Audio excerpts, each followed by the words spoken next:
Africa.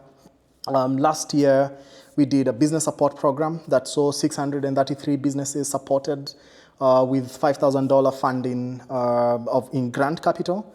And some of these businesses have actually witnessed a transformation between the 3-month program based out of all the experiences that I bring to the table, as well as all the team that is involved in that organization. But most of all, the resilience bit is something that I will keep on hammering about. There is a lot of challenges in growing a business from start. Whereas in my perspective, understanding that unit economics is consistently one of the things that you as an entrepreneur have to drill down. But beyond that, understanding what will it take to grow the business to scale. And hence now, therefore, introducing my next conversation with you, which shall be about mastering the social impact funding and what is available out there and how to actually access capital that ends up de-risking your business model. And so that, again, term business model, we shall uncover it a bit more. We shall get into understanding what exactly does it comprise of and why is it a critical knowledge piece that every entrepreneur needs to have as they are growing their business. But more so, as you're building a sustainable business, you must be keen to look at the different strategies that are critical in securing capital in the long term.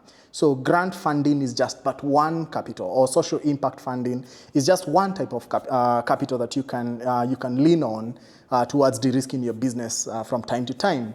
But then there is additional capital that is available for businesses as they are growing. And these, again, come from the weight of the traction that you're able to do.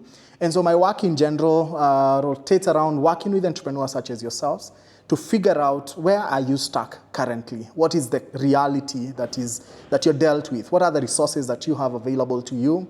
And also, if you were to think ahead, 5 years for instance, where do you see yourself at?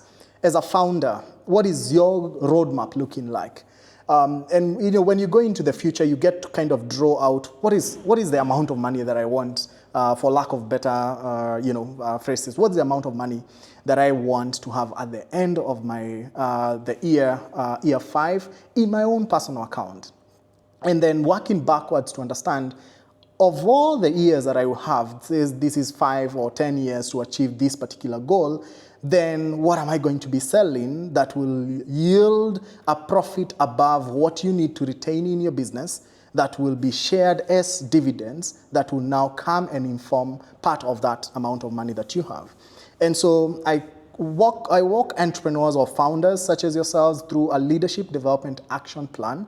We get into the future, we define what that future is, because ultimately that business is driven largely by you. But then when you're starting this business, there is what you want to achieve out of this particular business.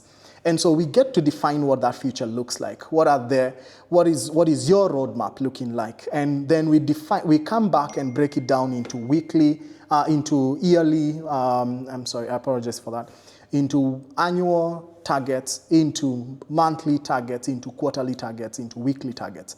And what this helps us to do is then identify what are the long-term goals, then come back into what are the yearly goals that you need to achieve towards the long-term vision, and then what are the quarterly goals that we need to map out.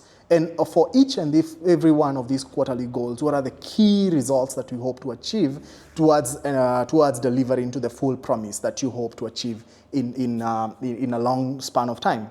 And as we do